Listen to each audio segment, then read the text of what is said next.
Hayotda istalgan narsaga erishish uchun bitta zo'r formula bor. Bu narsani men sportsmenlardan o'rganganman. O'zim ham sportsmen bo'lganman bir paytlar. Farqi yo'q, nimaga erishmoqchisiz? Deylik, o'qishga kirmoqchimisiz, IELTS olmoqchimisiz, do'kon ochmoqchimisiz? Hamma narsaga musobaqaga tayyorlangandek qarash kerak. Sportsmen nima qiladi? Bunday musobaqaga tayyorlanyapti, deylik, bitta jangi bor. Jangida yutishi mumkin bo'lgan yoki yo'qotishi mumkin bo'lgan narsani ko'radi va shunga hayotini moslaydi. Rejimini moslaydi. U nima qiladi? O'shanga mos yashashni boshlaydi. Ovqatni to'g'rilaydi, rejimini to'g'rilaydi. Bir vaqtda yotadi, bir vaqtda turadi.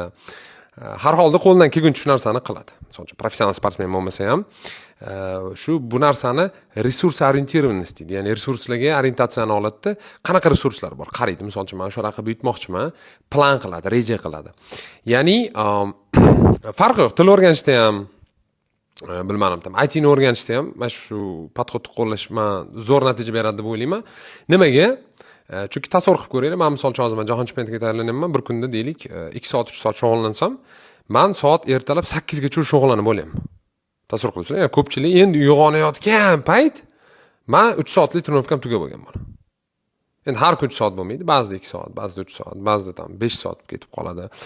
Bo'shroq bo'lsam, shu, ya'ni rejim masalasida, rejim borligi uchun shunaqa. Endi tasavvur qilaylik, deylik, men til o'rganmoqchiman. Misol uchun IELTS olmoqchiman yoki rus tilini o'rganmoqchiman. Har kun ozonda 5 ta turib, 2 soat, 3 soat vaqtimni sarflasam, bir necha yildan keyin men juda ham yuqori natijalarni qayd qilishim mumkin. Bu podxodni ko'pchilik qo'llamaydi. Hamma narsani ko'rib chiqishga. Men podxodni qanday ishlatsa bo'ladi? Hamma narsani ko'rib chiqasiz, natijaga olib keladi. Hamma narsani, misol uchun mana shu til o'rganishim uchun nimalar kerak? Bu kerak, bu kerak, bu kerak. Men bitga borishim kerak, buni o'rganishim kerak, buni o'rganishim kerak. Men bu yerdan chekmasligim kerak, iloji bo'lsa ham, men yaxshiroq ishlash uchun uyqumni to'g'irlashim kerak. Uni qilishim kerak. Bu tak choyxonamni chopishim kerak. Choyxonam ko'p vaqt olib, o'rniga o'tirib qaysidir grammatika qoidalarini yoki so'zlarni yodlasam bo'ladi. Va hokazo. Mana shu podxod bilan juda ham yuqori natijalarni qayd qilasiz va ishoning, agar shunaqa podxod bilan 6 oy yashasangiz, hayotingiz tubidan o'zgaradi.